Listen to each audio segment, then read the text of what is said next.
Le concept est connu en France, s'il débarque en Belgique. On connaissait les agences immobilières, voici les agences automobilières. Le principe est le même que pour les maisons. La première agence vient d'ouvrir à Marchand-Famenne. Elle sert d'intermédiaire entre le propriétaire du véhicule et le futur acheteur.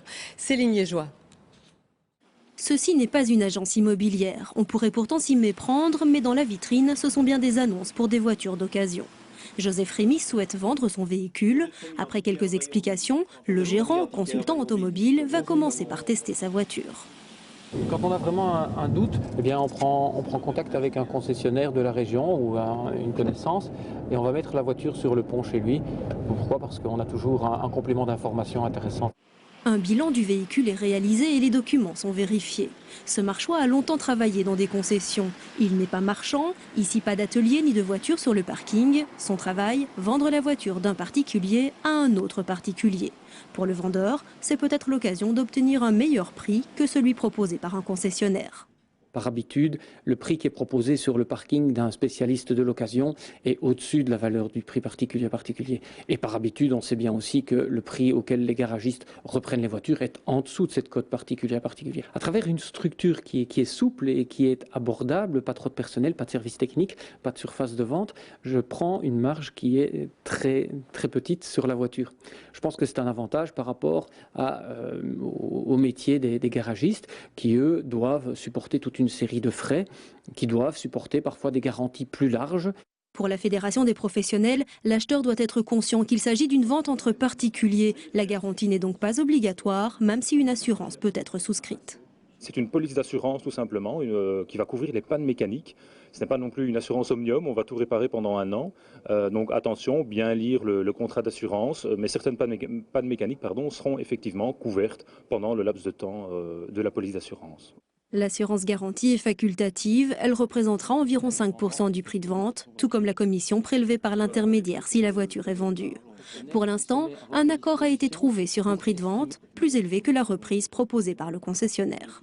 On ne sait jamais ce que le véhicule va être repris, mais en tout cas, dans un premier temps, c'est vrai qu'on s'adresse d'abord à son concessionnaire. J'ai comparé, bien sûr, et je pense que la comparaison est toute faite et le choix, je crois que je l'ai bien fait. Il ne reste plus qu'à vendre la voiture, ce sera le travail de Marc Lambert. En attendant, le vendeur ne reçoit ni mail ni appel téléphonique et dispose toujours de sa voiture. Si vous avez le goût du détail, une patience d'ange et la précision d'un métronome, ne bougez surtout pas. Nous vous emmenons à Ransart, où se tient pour l'instant le salon de la maquette. Tristan Godard est allé à la rencontre des passionnés de mobilisme qui ont toutes les qualités précitées. Les gestes sont précis et minutieux. La main ne tremble pas et ne laisse aucune place à l'erreur. Des gestes que Roger répète avec passion depuis plus de 50 ans. Il est ce qu'on appelle un ami de l'automobile miniature. Des maquettes, c'est depuis que je suis tout petit. J'ai fait des avions, mais des voitures. On a commencé, moi, j'étais jeune marié, on avait des jeunes enfants et on était à la mer, on ne savait pas quoi faire le soir, il n'y a pas de TV, tout ça. Alors je suis à un magasin, c'est au Coq d'ailleurs, un magasin avec une voiture, une Bugatti c'est bien, et puis ça peut arrêter. Moi je connais beaucoup de gens qui font du maquettisme et qui sont tout seuls dans un coin. Nous pas, nous on est un club, on se voit tous les vendredis. Ah ouais, ça fait 50 ans.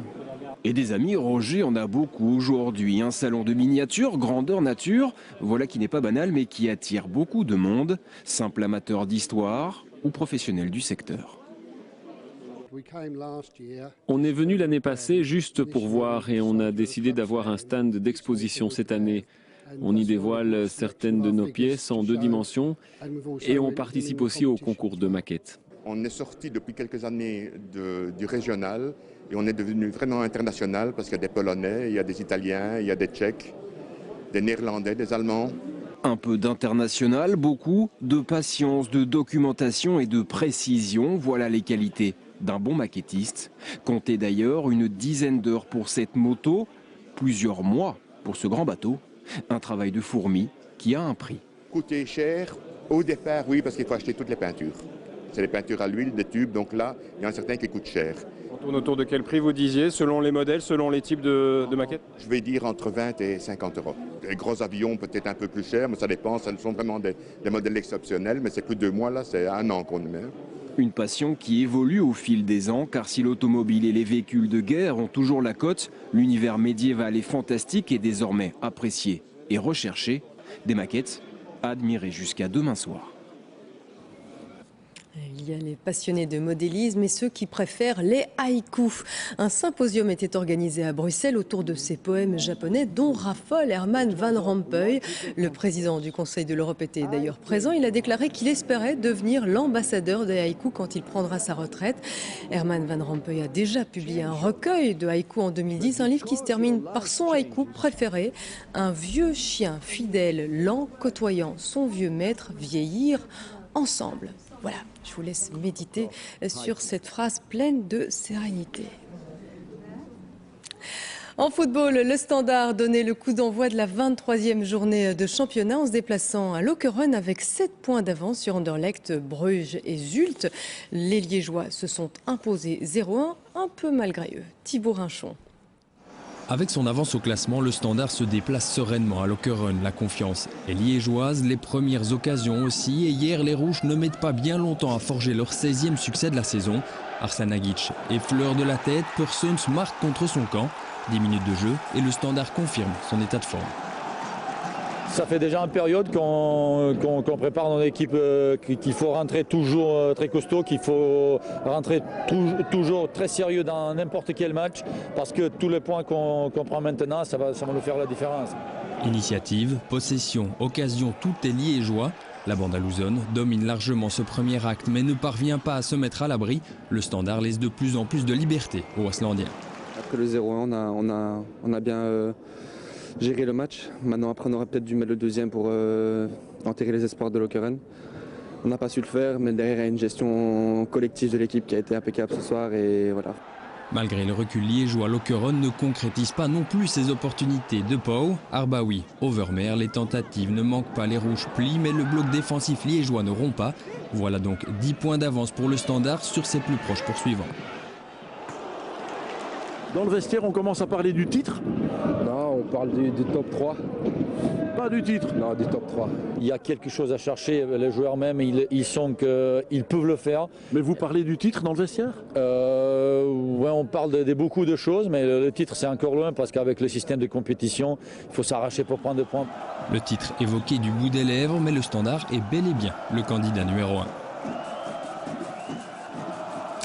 En tennis, à l'Open d'Australie, Lina est parvenue à décrocher le 2e titre en Grand Chelem de sa carrière.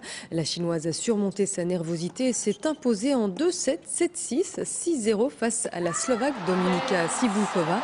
C'était déjà la 3e finale à l'Open d'Australie pour Lina, la joueuse de Carlos Rodriguez, ancien entraîneur de Justine Henin. Avec ce titre, la Chinoise efface ses défaites contre Clijsters en 2011 et Azarenka l'année dernière. Météo, le ciel sera généralement couvert aujourd'hui, mais il ne pleuvra pas. Quelques petites éclaircies sont possibles sur le bord de mer, mais attention, les conditions météo vont se gâter en fin de journée.